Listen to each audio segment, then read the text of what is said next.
এই মেয়ে, তোমাকে না কতবার বলছি আমাকে ফোন দিতে না? আমি তোমাকে বলছি না আমার গার্লফ্রেন্ড আছে, তাও বারবার আমাকে ফোন দিতেছো। নেক্সট টাইম আর আমাকে ফোন দিবা না। বেয়াদব মেয়ে একটা। ফোন রাখো। স্যার,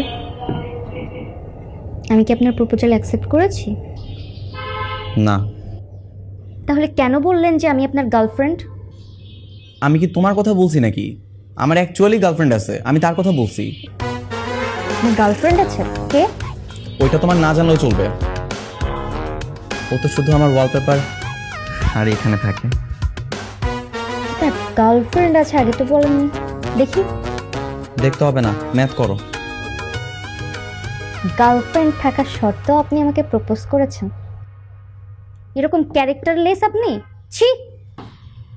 আহারে ঈশিতা, তুমি আমাকে এতদিন এই চিনলা? মানে?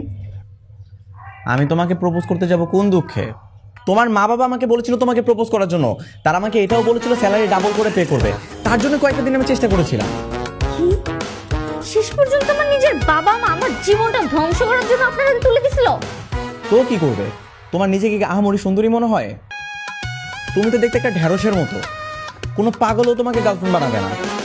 আর আমার গার্লফ্রেন্ড দেখতে যেই সুন্দরী, তোমার থেকে হাজার গুণে সুন্দরী, ওরে দেখলে তোমার চোখ নষ্ট হয়ে যাবে, বুঝছো? লাগবে না, আমি দেখতেও চাই না। ম্যাথ করো।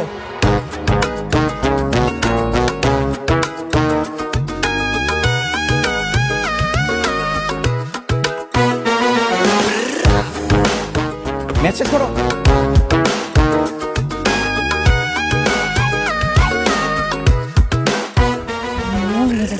খারাপ করে দিছে। এই এই দেখ তো, আমি কি দেখতে অসুন্দর? না। আমাকে কি দেখতে ঢেঁড়সের মতো লাগে? আরে দূর, তুই তো আমাদের ক্যাম্পাসের সবচেয়ে সুন্দরী মেয়ে। কি হয়েছে বলতো? মনটা চাইতেছে ওই লুকটার চুলগুলো আমি একটা একটা করে ছিঁড়ে ফেলতে পারতাম। কার চুল ছিঁড়বি? কে আবার কি করলো? রিয়ান স্যার, যে আমাকে পড়ায়। ও, উনি তোকে আন্ডার এস্টিমেট করেছে? শুধু আন্ডার এস্টিমেট? আমার ইগোকে এমনভাবে হার্ট করছে। ওনার নাকি অদ্ভুত সুন্দর একটা গার্লফ্রেন্ড আছে, যারে দেখলে আমি জেলাসে মরে যাব। তুই তো আর আগের মতো এখন আর সুন্দর করে সাজুগুজু করিস না। সুন্দর করে শাড়ি পরে, কপালে টিপ দিয়ে, চোখে কাজল দিয়ে ওনার সামনে যাবি, দেখবি তোর উপর থেকে চোখ সরাতেই পারবে না।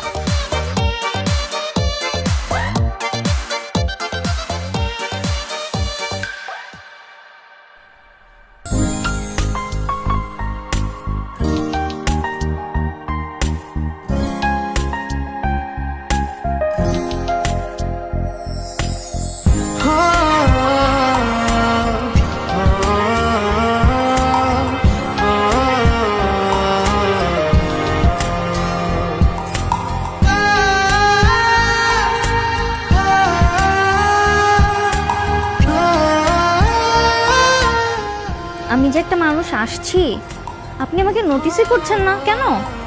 দেখছি, বলো কেন রেখেছো? এরকম ভাবে হুট করে একটা মেয়ের সাথে দেখা করতে আসছি, তাও রেস্টুরেন্টে। এটা যদি আমার গার্লফ্রেন্ড জানে তাহলে খামোখা আমার সাথে রাগ দেখাবে। বেশি ভাব নিয়েন না স্যার। আচ্ছা দেখি তো আপনার গার্লফ্রেন্ডকে, একটু দেখান দেখতে কেমন। কেন? তোমাকে কেন দেখাবো? যার এত প্রশংসা, উঠতে বসতে যার কথা আপনার মুখে শুনি, তাকে দেখার কিউরিওসিটি জাগবে না? এটা কোনো কথা বললাম? আমি তো দেখতে চাই মেয়েটা কত সুন্দর, আমি তার প্রশংসা করতে চাই। একটু দেখান না প্লিজ। কোনো প্রয়োজন নেই, এমনি তো অর্ধেক অন্ধ হয়ে আসো। ছবি যদি দেখাই না পুরোপুরি অন্ধ হয়ে যাবা, এটা কোনো মানেই হয় না। খামোকা এখানে ডাকছো, বাই। দাঁড়ান, কোথায় যাচ্ছেন আপনি? একটা মেয়ে শাড়ি পরে আসছে, চোখে কাজল দিয়ে, কপালে টিপ দিয়ে আসছে, আপনি তাকে একটা কমপ্লিমেন্ট দিবেন না? কেন? আমার কেন কমপ্লিমেন্ট দিতে হবে? অদ্ভুত ব্যাপার, শাড়ি পরতে এফোর্ট লাগে না, টাইম লাগে না? আমি যে রেডি হয়ে আসছি, অ্যাটলিস্ট আমি একটা কমপ্লিমেন্ট তো ডিজার্ভ করি, তাই না? বলেন তো কেমন লাগছে আমাকে, সুন্দরভাবে দেখে বলেন। দিতেই হবে।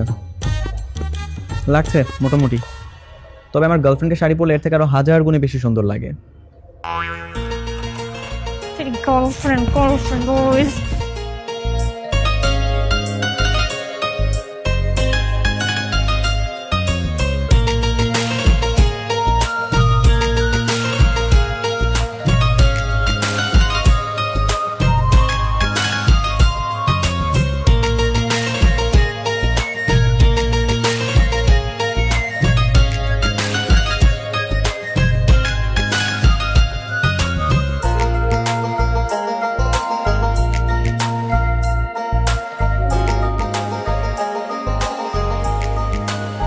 ইসু তুই এমন ক্ষেপে আছিস কেন মা?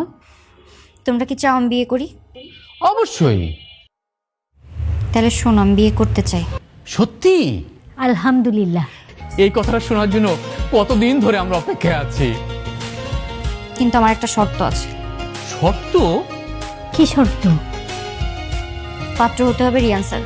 হ্যাঁ, হ্যাঁ, পাত্র হতে হবে রিয়ান স্যার, তাহলে আমি বিয়ে করব। এইটা আবার তোর কেমন শর্ত? এইটাই শর্ত।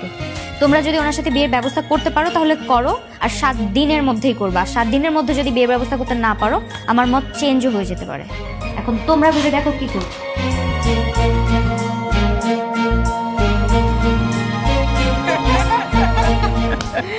আমাদের বুদ্ধিটা তাহলে কাজে লেগেই গেল। আগে ফোন দাও, আগে রানকে ফোন দাও।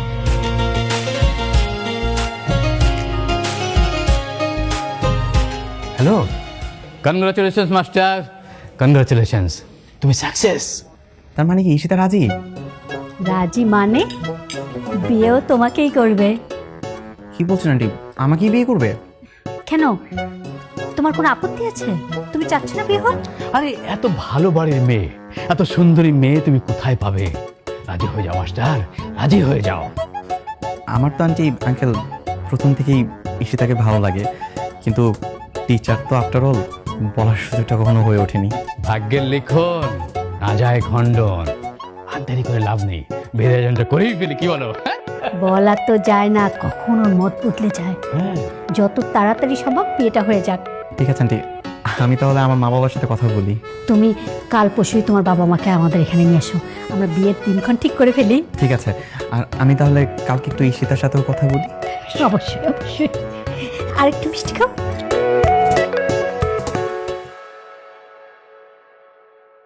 ফোন দেন। বলেও না। ফোন দিতে বলছি, ফোন দেন। না। ফোন দেন। আমি তো দেখবই ওই মেয়ের ছবি। কে এই মেয়ে? কার জন্য আপনি আমাকে এত চালাইছেন? এই মেয়ের ছবি আমি ওয়ালপেপার থেকে ডিলিট করবো। ফোন দেন। ইম্পসিবল। আমার এই ফোনের ওয়ালপেপারে যা ছবি আছে সে হচ্ছে আমার জান। তার ছবি তুমি ভুলেও ডিলিট করতে পারবো না, কারণ তাকে যদি প্রতিনিয়ত না দেখি তাহলে তো আমার মনই ভালো থাকে না। তাই না? জান, আপনার আমি বিয়ে করতাম না। এই কোথায় যাচ্ছ? দাঁড়াও। এরকম ভাবে রাগ করে কোথায় চলে যাচ্ছ? তো কি করবো? আপনি মেয়ে নিয়ে এত পরিমাণ জ্বালাইছেন আমাকে যে এতদিন আমি টর্চার সহ্য করছি, রীতিমতো আপনাকে বিয়ে করতে চাচ্ছি, এখন আপনি আমাকে ওই মেয়ের ছবি দেখাবেন না, এখন আপনি আমাকে জিদ উঠাচ্ছেন। আমি তো তোমাকে বারবার করে বললাম যে এটা আমার জান, আমি কোনোভাবে এই ছবিটা আমার এখান থেকে ডিলিট করতে পারবো না। তারপরেও তুমি যদি দেখতে চাচ্ছ আমি তোমাকে দেখাচ্ছি, কিন্তু একদম জেলাস ফিল করবা না কিন্তু। এই যে দেখো, সুন্দর না? মাশাআল্লাহ মাশাআল্লাহ, আপনার চয়েস আসলেই অদ্ভুত সুন্দর। এরকম মেয়েকে বউ বানানো তো ভাগ্যের ব্যাপার। এরকম মেয়েকে যদি কেউ পায় তাহলে কে এই চান্সটা মিস করবে? আমি আমার প্রশংসা করতেছি না আসলে, কিন্তু আসলেই আমি অদ্ভুত সুন্দর। এর জন্য তো আগে আমাকে ওয়ালপেপারে দিয়ে রাখছি, কারণ জানি দিন শেষে মেয়েটা আমার বউই হবে। তাহলে তলে তলে এত দূর, তাই না? খুব চালাক। অনেক দূর। যাই হোক, এখন কবে বিয়ে করবে সেটা বলো। বিয়েটা তো খুব শীঘ্রই করে ফেলবো, কিন্তু আমার বউ হওয়ার পরে কিন্তু এরকম থাকা যাবে না। পড়াশোনা মন দিয়ে করতে হবে, যাতে কেউ বলতে না পারে যে টিচারের বউ ফেলটু।